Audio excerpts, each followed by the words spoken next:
Mes chers amis, bonsoir. Est-ce que vous vous êtes déjà demandé à quel point nous sommes chanceux d'avoir la vie sur Terre? Personnellement, j'ai du mal avec cette question parce que peut-on seulement parler de chance? Nous avons cette impression parce qu'après les multiples épreuves que la surface terrestre a dû surmonter au fil des milliards d'années, les décennies de recherche intensive n'ont pour le moment abouti à aucune preuve matérielle de l'existence des extraterrestres, que ce soit une civilisation entière ou de simples bactéries. On en conclut que la vie carbonée telle que nous la connaissons et telle que nous la concevons doit être extrêmement rare, et qu'on n'a juste pas cherché assez. Je me permets de préciser vie carbonée parce que sinon, n'importe quelle action de l'entropie de l'univers peut être considérée comme de la vie, et du coup ça voudrait plus dire grand-chose. Les étoiles naissent dans les nébuleuses et meurent littéralement, soit à petit feu, soit de manière spectaculaire, parce que la gravité l'emporte toujours sur la fusion nucléaire. Pourtant, personne ne considère le Soleil comme un être vivant. Du coup, dans cette vidéo, un petit peu plus posée que d'habitude et qui peut presque s'écouter comme un podcast, on va se poser la question suivante. Que se passerait-il si la Terre évoluait dans d'autres systèmes stellaires ? Comment la société s'organiserait autour de conditions aussi différentes ? C'est ce qu'on va voir aujourd'hui.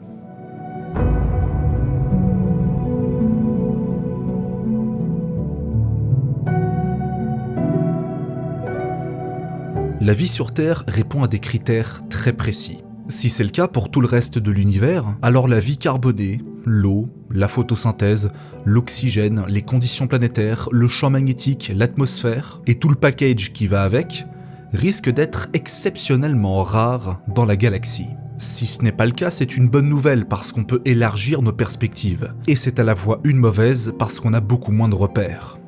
Imaginez une planète de lave en fusion, à l'image de Mustafar dans Star Wars, où des golems extraterrestres se baignent dans un volcan comme on se baigne dans une piscine. C'est de la vie ça pour nous ou pas ? La vie telle que nous la connaissons nécessite beaucoup de filtres pour qu'elle survive et se développe. Et ces filtres, il y en a littéralement des centaines. Ça passe par notre position dans la galaxie, l'âge de notre étoile, sa luminosité, sa non-variabilité, des milliards d'années de stabilité dans un océan cosmique qui est tout sauf stable, pour en arriver à la photosynthèse, les premières bactéries, puis la vie marine, que cette vie sorte de l'eau, bref, tout un parcours. Astronogeek a déjà réalisé une vidéo sur le sujet il y a plus de 6 ans, que je vous conseille et qui détaille un petit peu ces filtres et pourquoi est-ce qu'ils sont très importants. Sans parler de la chose la plus difficile à présumer pour des extraterrestres, la volonté de se constituer en société et de rassembler les métaux et le feu pour maîtriser cette technologie et qui doit avoir exactement la même curiosité que les êtres humains, y compris la volonté d'aller dans l'espace. Et puis on a aussi la notion de capital, la philosophie, la guerre, la politique, bref, un peu comme nous, mais en mieux, en plus pacifique, en plus organisé. Et ça, c'est hautement improbable. La science-fiction est forcée de se caler sur ce modèle parce qu'on n'a connu que ça, nous, sur Terre. Et c'est difficile de s'imaginer des concepts qui n'existent même pas chez nous. C'est comme si on pouvait se représenter une couleur qu'on ne pourrait pas voir. Imaginez si le météore qui a percuté le Yucatan il y a 66 millions d'années et qui a accéléré la transition des dinosaures avec une extinction de masse avait juste frôlé la Terre. Le cataclysme est évité, les dinosaures mettent plus de temps à transitionner, l'ère du paléogène est très différente de la nôtre, de nouvelles espèces intelligentes voient le jour, mais ne descendent pas du singe, et quelques dizaines de millions d'années plus tard, ils se constituent en société et se disent au coin du feu « Hey, on est quand même chanceux d'être ici, non ?» Vous voyez où je veux en venir. Les multiples filtres que la vie sur Terre a réussi à franchir ne sont peut-être finalement qu'un chemin parmi des milliards possibles. On a peut-être une chance insolente d'être ici, mais peut-être que des centaines d'autres scénarios auraient de toute façon amené la vie intelligente sur Terre. Une vie qui forgerait une civilisation, en tout cas si on retire pas trop de filtres primordiaux. En plus, tout est réglé sur les moindres détails. Si le cœur du Soleil engendrait 1% de réaction thermonucléaire chaque seconde en moins, donc notre étoile avec 99% de sa capacité, c'est suffisant pour créer un refroidissement climatique global en quelques décennies. C'est vous dire l'équilibre si précieux sur lequel la vie terrestre se repose. Et personnellement, une ère glaciaire express, je signe direct. Seulement voilà, s'imaginer une civilisation extraterrestre quasiment strictement similaire à nous ne fait sens que si son exoplanète l'est tout autant. Une sorte de seconde Terre avec les mêmes caractéristiques. Imaginez un monde océan avec 100% de sa surface recouverte en eau, avec un océan unique de plusieurs dizaines de kilomètres de profondeur et dans des conditions parfaites. Elle orbite autour d'une étoile stable, avec une atmosphère. L'eau froide accueille des millions d'espèces différentes, et le plancher océanique est entretenu par des plaques tectoniques et donc du volcanisme avec des sources chaudes. Ce monde océan n'est pas perturbé par des événements cosmiques qui viendraient stériliser la planète. Son étoile n'est pas variable et ne fait pas de caprices. Bref, tout va pour le mieux, et la vie se développe très rapidement. Imaginez une espèce marine super intelligente qui vit dans ce monde océan. Elle se reproduit, elle a des capacités qu'on n'a pas, elle se répand partout, elle résiste à tout type d'environnement, elle peut même respirer à la surface, elle se déclare en société, elle est curieuse, elle explore les fonds marins, elle développe la science, la philosophie et même des systèmes politiques. En l'absence totale de pollution lumineuse à la surface, leur ciel étoilé est inégalable et leur connaissance en astronomie grimpe en flèche. Ils pourront donc philosopher sur leur chance d'être là où ils sont, tout en réalisant qu'ils ne pourront jamais aller dans l'espace. Ils sont coincés dans l'eau, ils ne peuvent pas faire de feu, ne peuvent pas maîtriser de métaux lourds, pas d'outils sophistiqués, et ils ont beau former de superbes constellations comme nous, ils n'auront jamais de télescope. Mais c'est pas super triste non plus parce qu'ils l'ont accepté. D'ailleurs, chez eux, le concept même de continent n'existe pas. Les mondes qui s'imaginent sont sans doute des exoplanètes similaires à la leur. Le manque d'accessibilité technologique les empêche d'avancer, et c'est là tout le propos de ma vidéo. En novembre 2022, j'ai été invité aux Rencontres du ciel et de l'espace à Paris et pu assister à une conférence de Roland Lehoucq, un astrophysicien et vulgarisateur spécialisé dans l'analyse de la science-fiction et des technologies qui y sont liées. Dans cette conférence, il reprenait des bouquins de films de SF, tout en se posant la question de comment la Terre évoluerait dans ces mondes fictifs. Et à la fin de la conférence, il fait référence à un essai de Vladimir Beletsky sur les systèmes stellaires. Et donc du coup il se dit, toutes choses égales par ailleurs, l'évolution d'une civilisation dans un système d'étoiles multiples est moins rapide que dans les systèmes d'étoiles simples. Et oui, parce que c'est finalement la mécanique céleste, les mécaniques, les mathématiques nécessaires pour ça, les observations, les instruments, tout ça a participé à l'amélioration du progrès scientifique et technique. Et notre compréhension de l'univers, finalement, notre compréhension de la gravitation, a participé du fait que finalement il n'y a qu'un seul soleil et que nous sommes une planète parmi d'autres. Mais dans un système, disons, suffisamment simple pour qu'en dépit de sa simplicité, on puisse le comprendre. Cet extrait m'a tellement marqué que je l'ai noté dans un coin de mon téléphone et je ne le ressors que maintenant. Roland Lehoucq et Beletsky, par la même occasion, ont profondément raison. Plus un système stellaire est complexe, avec des étoiles, des planètes et une gravité pas super stable, plus il est difficile pour une civilisation extraterrestre de l'expliquer et de le comprendre. L'évolution d'une espèce intelligente dépend de son environnement géologique et cosmique. On l'a bien vu avec le monde océan, vous pouvez avoir l'espèce la plus intelligente possible, si vous n'avez pas de maîtrise des métaux par exemple, votre connaissance technologique sera grandement limitée, y compris votre compréhension de l'univers. Dans sa conférence, Roland Lehoucq se contente de comparer les planètes issues de la science-fiction. Nous, on va faire une expérience un peu différente. On va s'imaginer une planète Terre exactement similaire sur d'autres systèmes stellaires que le nôtre, et comparer l'évolution de l'espèce de la préhistoire à aujourd'hui. On la place dans la zone habitable d'une autre étoile, et on observe, tout en partant du principe que les êtres humains développent les mêmes concepts que nous.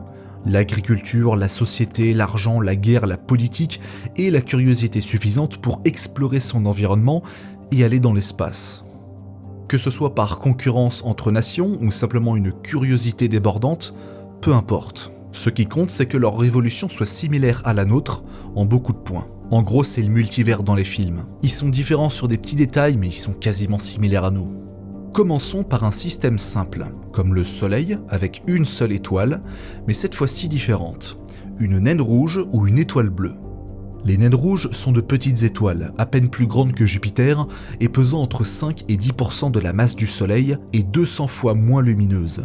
Ce sont les étoiles les plus stables et avec la meilleure longévité dans l'univers. Elles brûlent leur carburant si lentement que leur espérance de vie se compte en milliers de milliards d'années. C'est l'endroit parfait pour une vie peinarde et sans trop de problèmes.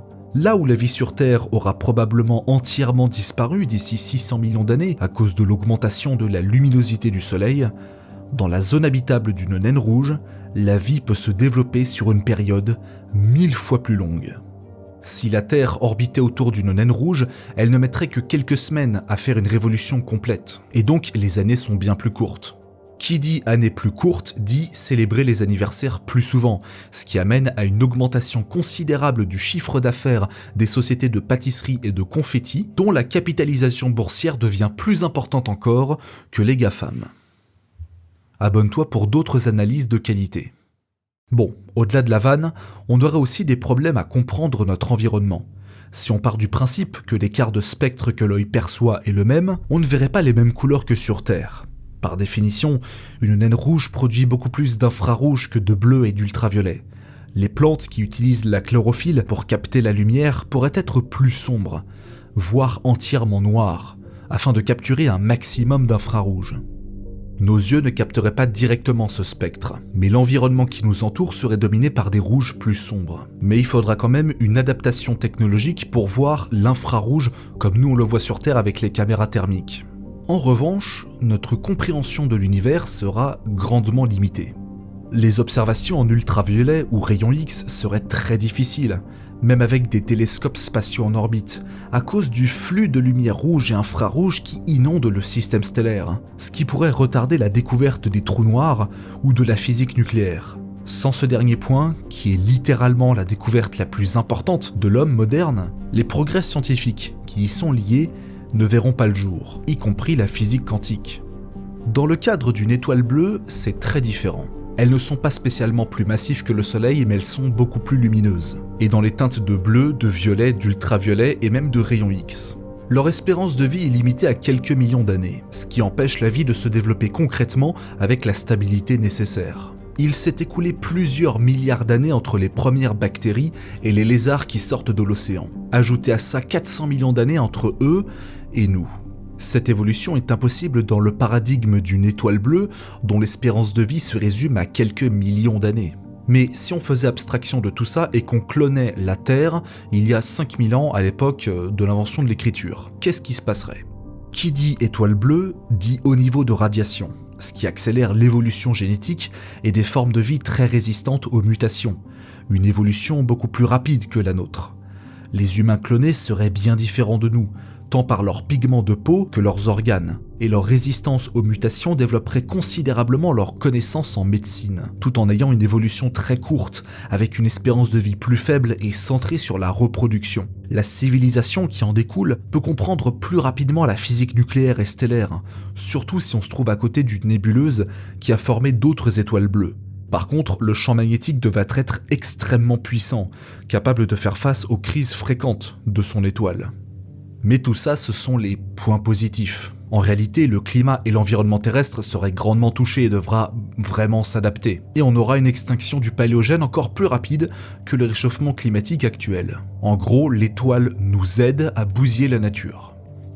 Dans un système d'étoiles doubles, les choses se compliquent. Avoir deux soleils qui se couchent à l'horizon comme Luke dans Tatooine, c'est joli, mais ça complique considérablement la tâche. L'avantage, c'est que beaucoup de systèmes doubles dans la galaxie sont composés de naines jaunes, des étoiles similaires au Soleil.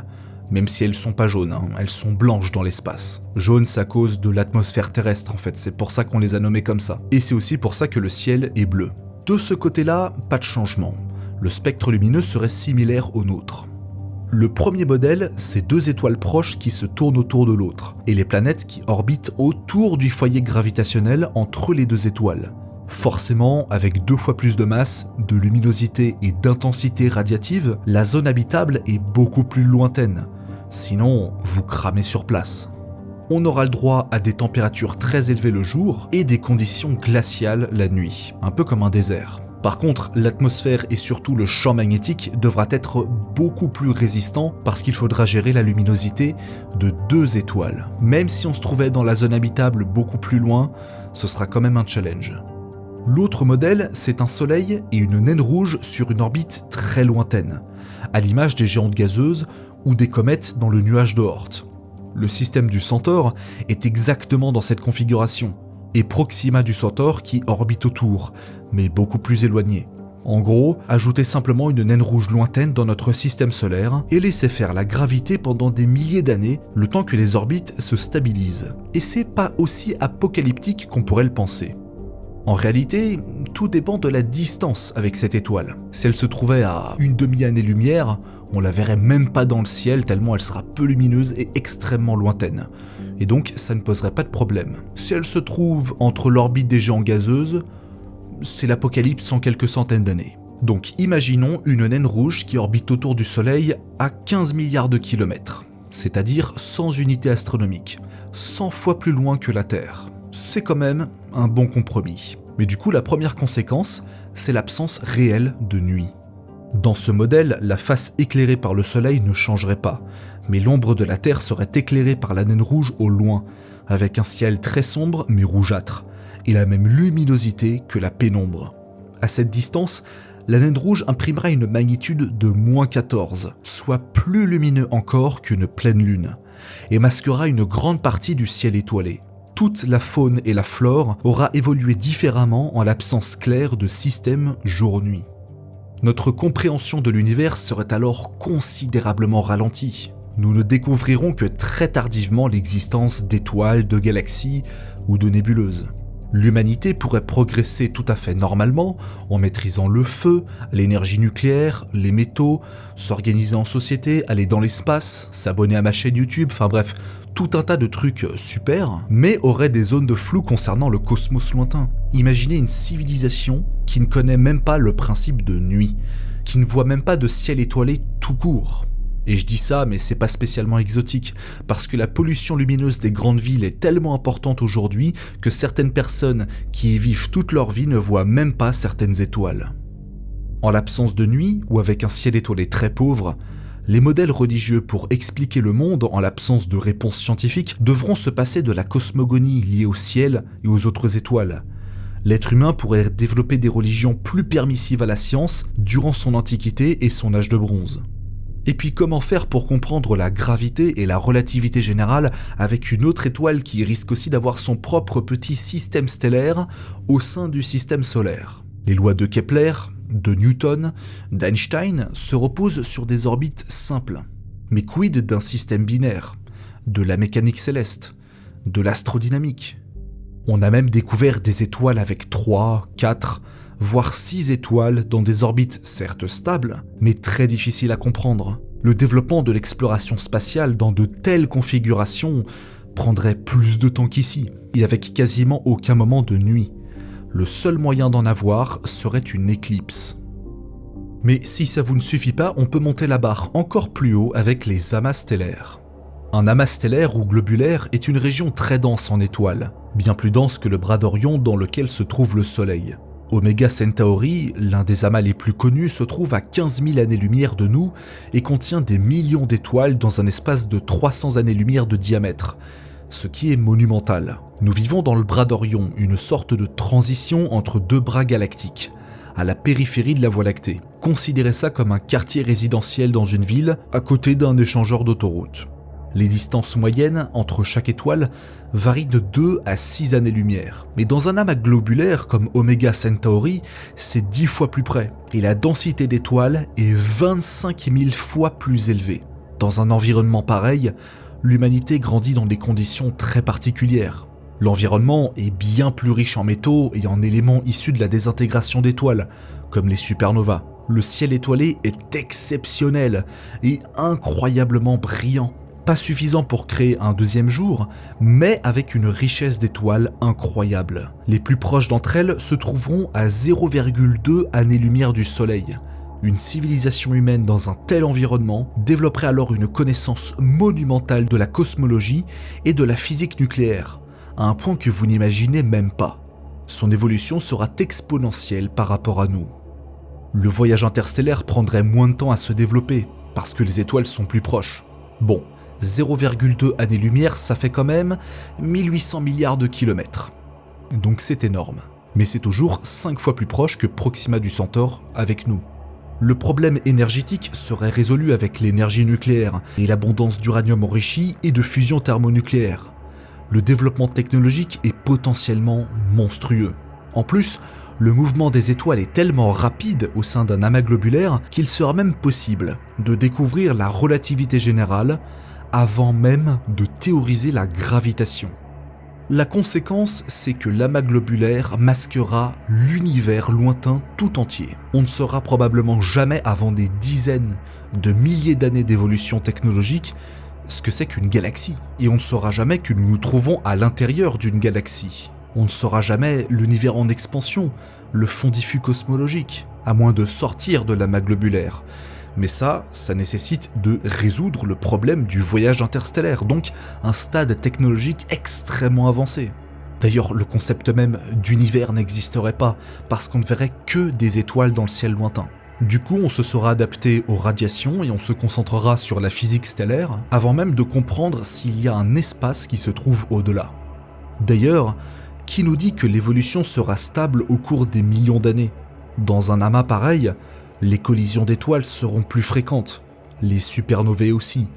Le milieu interstellaire sera tout sauf stable. Après avoir côtoyé les étoiles de près, il est temps d'achever notre voyage vers des zones plus sombres. Imaginez si notre planète se développait en bordure de la galaxie, plus encore dans le halo galactique, qui se trouve à l'extérieur de la Voie lactée. On aurait toujours le Soleil près de nous pour nous apporter la chaleur, les métaux, la photosynthèse, les autres planètes, bref, tout comme ici. Mais on serait loin de tout, absolument tout, y compris des nébuleuses et des supernovas qui pourraient également enrichir notre environnement cosmique. Sans eux, pas d'enrichissement de certains métaux, et donc le côté « nous venons de poussière d'étoiles » pourrait même ne pas s'appliquer du tout. Mais si on téléportait tout le système solaire maintenant, et qu'on l'envoyait dans un milieu intergalactique, que se passerait-il? Les étoiles les plus proches se trouveraient à des milliers d'années-lumière. Le ciel nocturne serait rempli de galaxies et de quasars, et très peu d'étoiles. D'ailleurs, il est même possible qu'on étudie les galaxies complexes avant même de se demander s'il existe d'autres soleils que le nôtre. Notre compréhension de la physique stellaire serait limitée, mais nos connaissances du milieu intergalactique seraient considérables. Avoir un ciel aussi pur nous donnerait des cosmogonies intégralement différentes pendant le début de la civilisation. Dans un amas globulaire, l'humanité pourrait maîtriser le voyage interstellaire et la physique nucléaire comme personne, mais serait incapable de comprendre l'univers profond. Dans un halo galactique, c'est l'inverse. L'humanité sera coincée dans son système solaire et mettra bien plus de temps à développer un intérêt pour l'exploration spatiale, tout en étant susceptible de percer le mystère de la matière noire ou de la forme de l'univers, précisément parce que leur vision du cosmos sera considérablement facilitée par l'absence d'étoiles voisines. Le tableau de Mendeleïev sera à 3/4 vide, mais la stabilité cosmique de l'environnement spatial sera irréprochable. Évidemment, tout ce que je vous ai dit est parsemé de résumés, sinon ce serait un petit peu trop prise de tête. Mais on peut déjà tirer des conclusions évidentes. Nous sommes désespérément dépendants de notre environnement stellaire, nucléaire et géologique. Si l'humanité se développait ailleurs, les perspectives sont tellement nombreuses qu'il est impossible de toutes les prévoir. Et ça, c'est si on part du principe que ces êtres humains sont exactement similaires à nous, ce qui est particulièrement présomptueux et hautement improbable. Et donc, pour répondre à la toute première question de la vidéo, difficile de savoir si nous sommes chanceux ou pas. Dans la configuration actuelle de la vie, oui, nous sommes très chanceux. Mais ça, c'est dans l'attente de découvrir une autre vie extraterrestre, que ce soit des bactéries ou une civilisation tout entière. Cet épisode est à présent terminé, j'espère que ce petit format réflexion cosmique comme je faisais il y a quelques années vous a plu. N'hésitez pas à vous abonner à la chaîne, à partager mon travail, c'est très important, à mettre un petit pouce bleu, un commentaire, activer la cloche, et moi je vous donne rendez-vous très bientôt pour de nouvelles aventures, et d'ici là, prenez soin de vous. Salut.